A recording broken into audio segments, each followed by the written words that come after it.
I just love eggs. Sue me.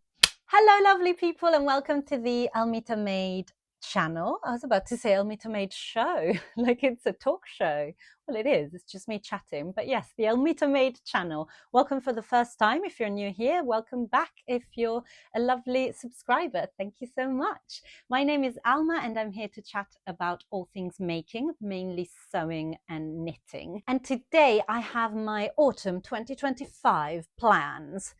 I don't love doing a plans vlog because I feel like I never get around to making everything I've set out to do, and putting it out into the world usually is worse because there's a record of it. I remember when I first started sewing, I did try and join the Make 9 sort of resolutions for the year, and I just felt terrible for the rest of the year because I changed my mind and started doing other things.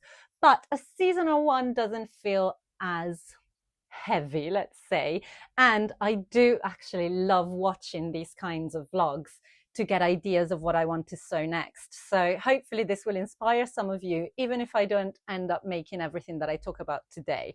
Although I've tried to only pick a few, very select few things that I do think I'm going to get around to making. We'll see. So there'll be a lot of sewing and some knitting because I have a new cast on, which I'm excited about because I did mention it a few vlogs ago. So we'll go through the sewing plans first. And first up, I have a fabric that I have shown you in a previous vlog. It is a Liberty's cotton lawn, and it is beautiful. Very bright showing on screen, so I might put a picture of it again. This was a gift from my aunt when I went to Costa Rica in the summer, where my family lives. My aunt, who's been watching these vlogs, very, very sweet. She doesn't sew, but she still enjoys watching them, catching up with what I'm up to. And she'd been watching the vlogs and she wanted to get me some Liberty's fabric. So we picked it together and it arrived maybe a few days after I got back home. So that was a great, great present. And this is what we chose. I really want to make a blouse, a shirt/blouse out of this. I don't have firm plans yet, but my inspiration are some of the Cézanne blouses. They might not even be from this year's collection. They might be something that I saved last year, actually. I will put a picture up, but it's basically, they had lots of these blouses that look like they're made out of cotton, and they look quite, not oversized is the wrong word, but not too fitted, and they have a frill all round. So my vague plan for this is to hack the Sew Over It Amy shirt to do that. So the Amy shirt is a very classic shirt shape. I have made it a couple of times. I definitely want to make it more. And I thought I could omit the collar, so still have the collar stand, but not the collar, and somehow add a frill all around, maybe going from the right hem all the way around the collar stand, all the way back, and then end at the collar stand on the left. Something like that. But I think this fabric would look very gorgeous in that style of blouse, and to wear with jeans, to wear with some smarter trousers as well. Looking at this, I'm thinking I might need some green trousers. Green is very in at the moment. So maybe I need some green trousers to go with it. But with jeans, it will look fab. So that is plan number one. And of course, I've forgotten already to tell you what I'm wearing. So let's get back to that. I am wearing a Sew Over It roll neck. I love this pattern. I work at Sew Over It, so I'm biased, but I love this little pattern. I love a turtleneck, a roll neck, all of those types of tops, jersey knit tops that are very cozy. I love wearing that in autumn and winter. So I've got this back out. This is sort of a mustard bamboo jersey, I want to say. I think it's a bamboo jersey. And this is secondhand, a secondhand vest. I think it was from Zara originally, but one of my sisters-in-law, yeah, I think that's right. So Pat's sister Kate was very sweet and saw it in a charity shop and got it for me. I really like it, and it has mustard and lilac, so it's very nice. It gives me a little bit of extra warmth, and I feel like it's quite autumnal looking. So this is what we're wearing today, and I am wearing leopard print trousers and lemon socks. which probably don't really go, but I still like it. There's sort of a theme of kind of browns and yellows. I don't know. I like it. I like pattern clashing. So there we go. So that was my first sewing plan, some kind of Liberty's blouse / shirt. And I'm excited about that one. And I want to use a pattern that I've already used. So hopefully I can get onto the sewing quite quickly. The next thing I would like to make is a dress with this beautiful silk dupion fabric. This is part of the incredible box of beautiful purple things that lovely Linda sent to me. If you don't know what I'm talking about, I will link to the vlog where I tell you all about it. I've already made a couple of things from Linda's gift, but this is the next one in line, I think, because I'm really, really attracted to the texture of this purple dupion silk. I love it. It's very interesting. It's different. Last time I talked about it, I hadn't measured it yet, so I didn't have quite a firm plan, and I still don't, because now I've measured it. It is 3 meters, but it is a little bit narrow. It's about 110 width. So my initial instinct was to make the springer. I'm not sure how you say it. It's a So Love pattern that I've made before, and I really, really like it. I don't think that on paper I have enough here to make that dress, but that has not stopped me before. So what I plan to do is lay out the fabric properly, like as full length as I can in my very small flat, and lay the pieces down and figure out if I definitely can't make it. Some alterations, some changes that I could do for the dress, because I would like to make it with full length sleeves. So the sleeves of that pattern are quite full. So that could be a change that I could make, is making them slightly less full. Still a little bit of puffiness because you need a little bit of drama. But this fabric has quite a lot of body. So I think even if I made them less puffy in the design, this fabric will still hold its own. So I'll still get that effect. So there's one idea, reduce the fullness of the sleeves. I also would like to make the version with the gathered skirt, which takes the most fabric. The gathered skirt and the long sleeves take the most fabric. So I would reduce the fullness of the sleeves and reduce the gathers potentially, so make it slightly less full but still gathered, and probably shorten it as well. So maybe I would make it just below the knee rather than midi. And I have a feeling that if I do all of those things and maybe even use a different fabric on the lining, I do feel like the whole bodice is lined, but I feel like I could use a different fabric or piece together whatever is left to make up the facings, the linings, all of those things. I feel like I can make that dress happen. If once I lay out my pieces and, you know, measure everything, I still don't think that I can make it, then I will look at a different pattern. But I kind of have my heart set on that neckline, and I will put a picture up. I have made it before and I think it's a really, really lovely neckline. And I would love to turn this gorgeous silk dupion into that. We'll see what I manage to do. Now I'm going to move on to a fabric that you have not seen yet, because it's a recent purchase and it's not exactly fabric. I mean, it is, but it comes in a slightly different form because it is in fact IKEA bedding. So I saw this online at some point in the summer. I can't even remember how I came across it. It's black with eggies, fried eggs on top. I love eggs. I'm obsessed with eggs. I have made quite a few garments inspired by eggs. I have egg jewelry. I eat eggs quite a lot. I think they are so clever because they're delicious. They can be made into so many different forms, and I just love eggs. Sue me. So I saw this in some kind of IKEA post or advert. I can't remember. But I finally was near an IKEA recently and I thought, oh, let me check how much is that? Because the thing with bed linen, why can't I think of what it's called? Like a duvet set. Is it a duvet set? Yeah, I think it is. I mean, the name is, of course, in Swedish, so that's not helpful.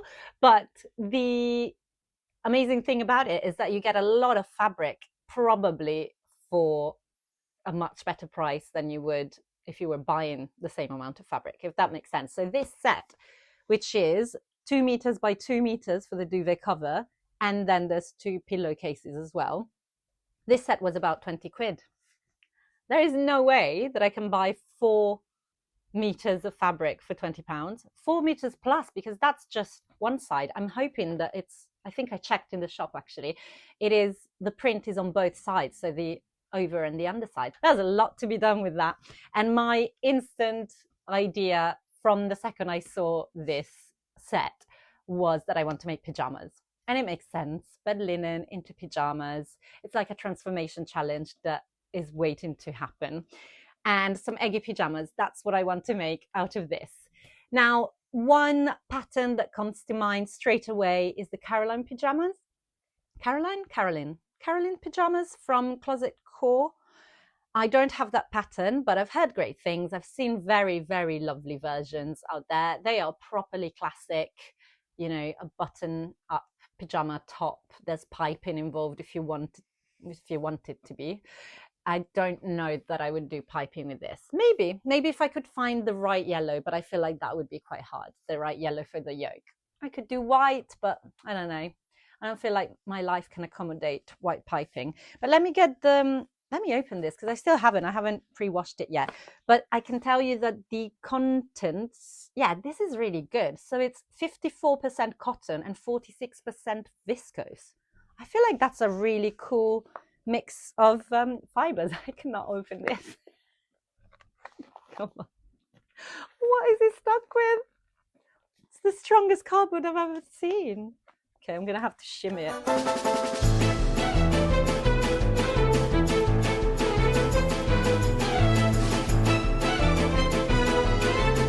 Oh my goodness. That was really hard, but we've got it. Okay. Just so I can show you the sort of repeat. It's very big, so the print is quite large and sporadic. So that's why I think pajamas will be nice. Maybe I can even get like a dressing gown out of this, you know? There's so much fabric, but look, I think that will make me very happy to have sweet egg dreams in my egg pajama set. There you go. So nice. It's nice for me. I love it. I love a whimsical print, and I'm always looking for it's a disaster now. I'm always looking for egg prints. Sometimes they're a little bit too cartoony for me, so it needs to be the right balance. I don't know, I have a thing with novelty prints. Like, I will love one, and one that's almost identical I will not like, and I can't put my finger on what it is exactly that I like and I don't like, but I can tell you it's like a skin thing. As soon as I feel it, or like it's like a gut thing, as soon as I see one, I'm like, yes, I love it, or no, I hate it. This I love. Let me see, is this one of the pillows? So much fabric in here, honestly. £20, that's amazing. I would recommend. And IKEA has some really cool prints when it comes to bedding and tablecloths and things. There we go. I can show you slightly more easily the cushion cover. I love it. So cute. I could use, maybe one of the cushion covers could become a pajama bag. I have a pajama bag, and it's the kind of thing that before I sewed, I always saw pajama bags on sale, and I thought, why would you need a pajama bag, like a bag to keep your pajamas in? That's not something that I've ever thought I needed. That is until I started making my pajamas, and they are now a much more precious affair. And I do have a bag, like a drawstring bag, where I'll put a picture up if I can. It was a ready-made drawstring bag that I cannot remember right now where it came from, but I used some cricket, or did I screen print it? I will put it on the screen which one it is, because I can't remember. But there is a sloth, cute, because sloths sleep a lot and they're very lazy, so that's why it's on the pajama bag. But anyway, that's where I keep all my current pajama, as I'm the one that's in rotation basically. And I think I will definitely have enough of this left that I could sacrifice one of the pillowcases to be another pajama bag. I think that's a good idea.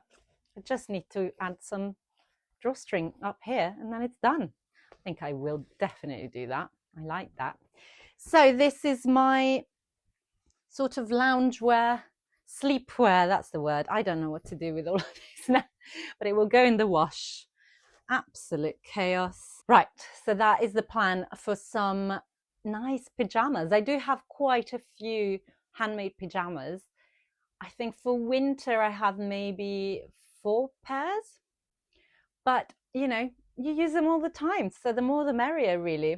And you know, I have some really warm ones, like jersey ones, that are for when the weather is really cold. I kind of need something for the in-betweeny months, so those should work very well. But yes, possibly the Caroline by Closet Core. Let me know if you have any other suggestions for pajamas. I think proper, they need to have long trousers and long sleeves in the top. I need them to be warm, to keep me warm. So I might look at the Closet Core ones. I might also fashion something out of other things. I mean, I could really sort of adapt the Amy shirt for a pajama top as well. I could do a top without buttons. That's, of course, an option. I was thinking something with bows could be cute.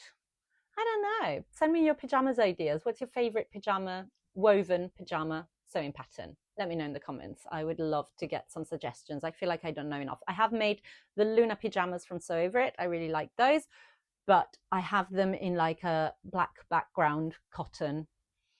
It's nothing like these ones. It is like a space themed, but I don't want the same style pajamas again. I don't think I do. So yeah, let me know some suggestions. So that, I think, is the main sewing plans that I'm going to share with you. Except there is one more fabric that has been kind of waiting for its moment since last autumn, I think.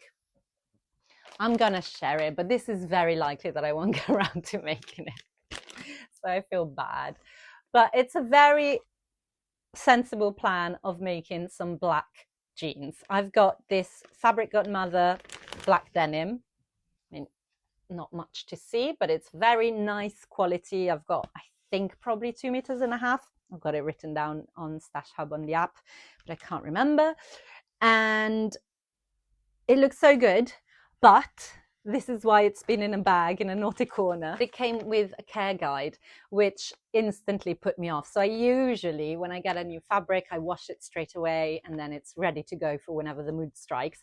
This one came with such a long list of like what to do and not to do when washing it, like adding salt to the wash and things like that. That really put me off. And I know it will be worth doing all of that. And I've heard also with black denim or black fabric in general, it's a good idea to wash it with some vinegar first in the bath and then wash it normally, so that the black kind of maintains the darkness, like the vivid black color, when you're washing the garment over and over again. So I know that you have to do all of this, but it's really kind of put it at the bottom of any list ever. But I would like at some point, maybe it will be this season, maybe not, I would like to make some black jeans, basically trousers.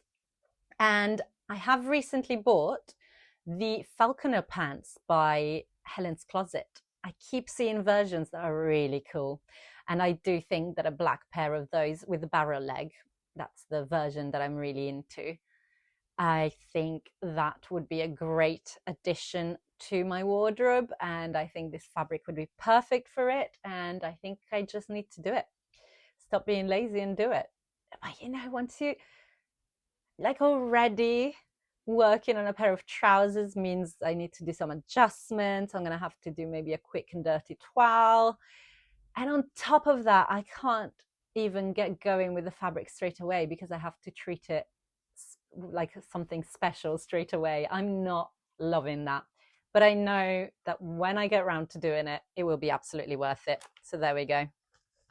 For now, it's going back at the bottom of the pile. Now, let's talk knitting. So first thing I have to share with you, I'm quite proud of myself because the last time we talked about this, I had completely abandoned my eggy socks. I told you I like eggs. These are the breakfast set eggs on toast knitting pattern by Stone Knits. and they're great. I finished the first sock months ago, if not last year. No, it was months ago because I did show you when I finished it. I showed you on the vlog. Adorable. They're boiled eggs. I love them. Let me see if I can show you the effect ones. These are not blocked yet because I want to block them, the pair together. But there we go. Can you see? Oh, the light is crazy. There we go.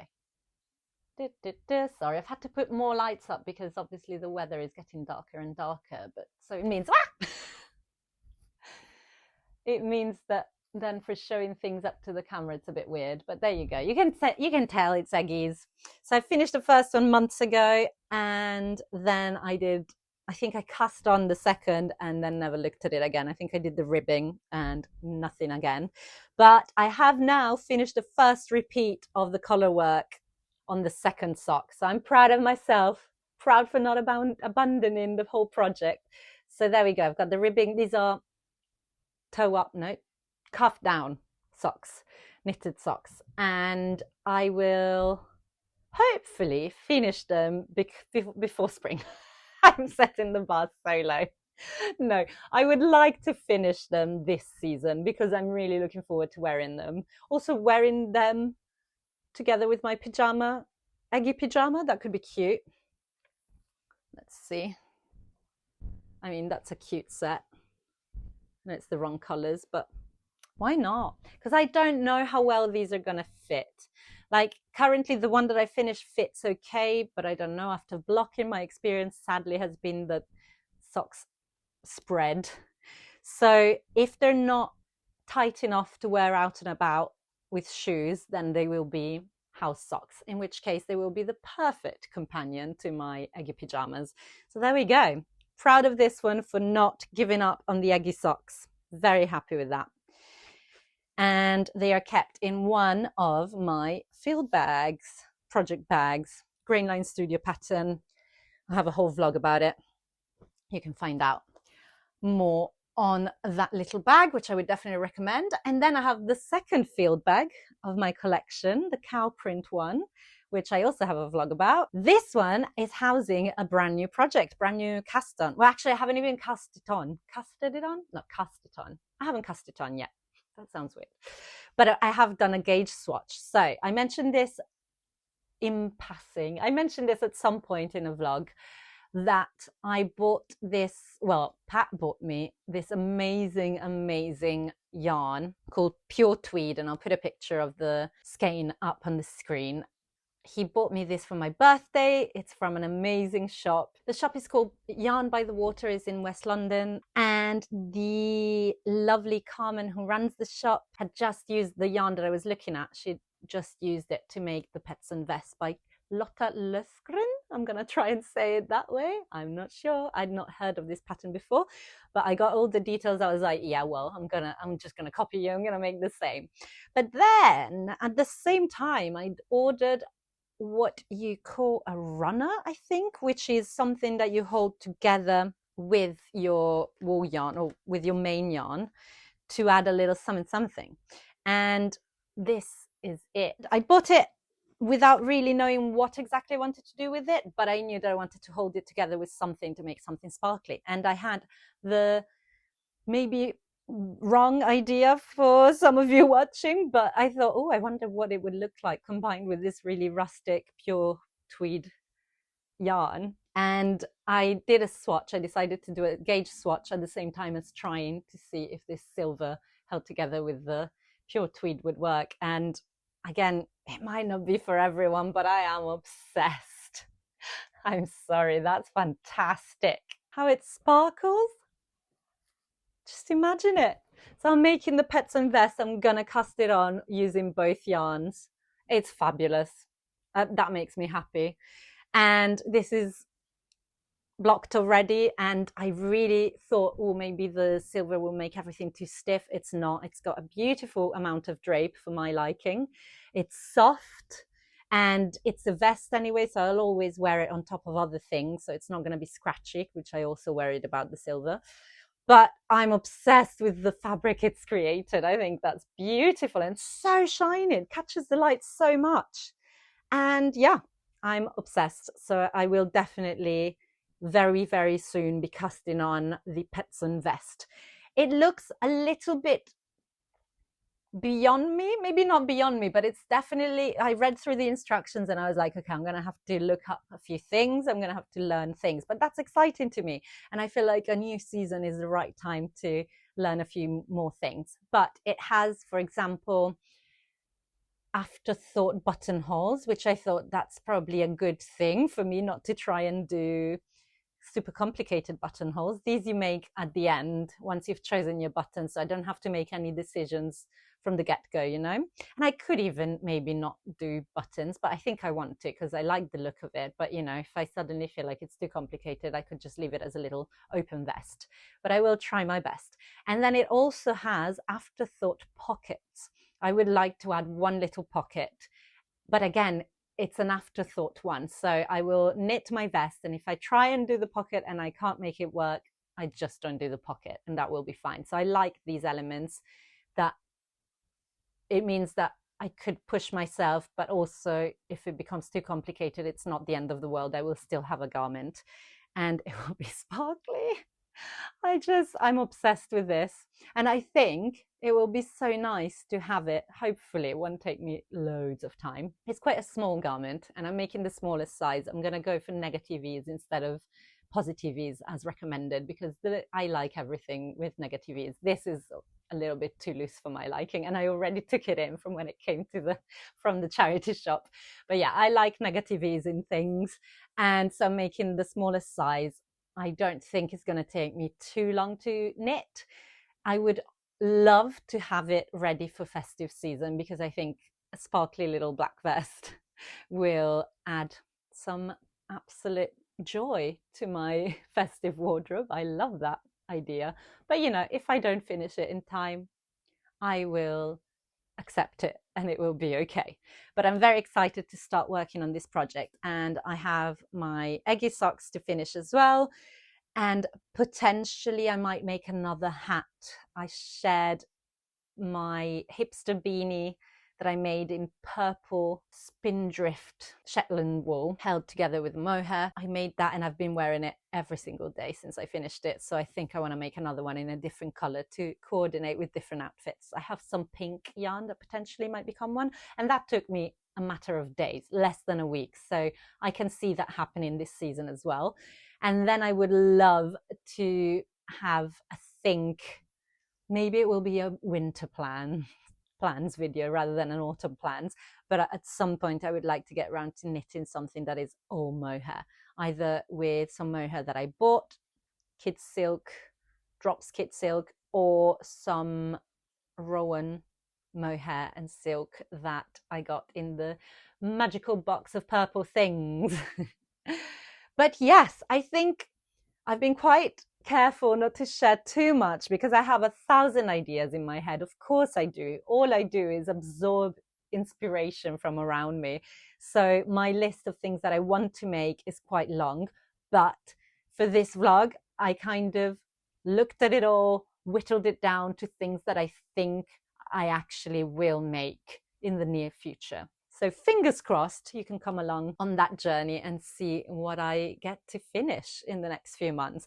But I am excited. I'm not usually too excited about the seasons changing from summer to autumn, but I think because I'm getting more into knitting this year, I think that's really helped. It honestly has. So I'm getting excited about layering things like knitted things on top of sewn things, and I'm getting excited about all the dark purples that I've got to sew with. And yeah, pajamas, eggy pajamas, that's exciting.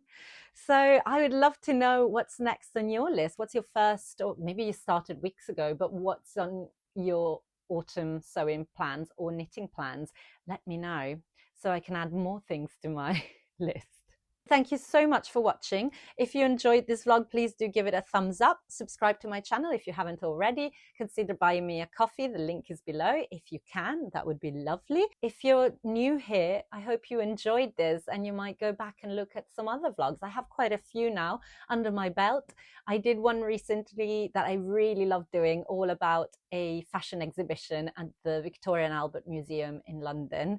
So that's all about the Marie Antoinette style exhibition. which if you are able to get to London, I would recommend that you go because it's incredible. If you're not able to get to London, then watch my vlog and at least you get a little taste of it. I will be back next week with another vlog on Friday at 5 as per usual, and throughout the next few months I will do a few extras. And in the meantime, until I see you again, keep making and keep chatting about making. Bye. And there's a fly. Roy, we're gonna have to get this fly. Can you get it? Can you see it? Catch it! Catch it!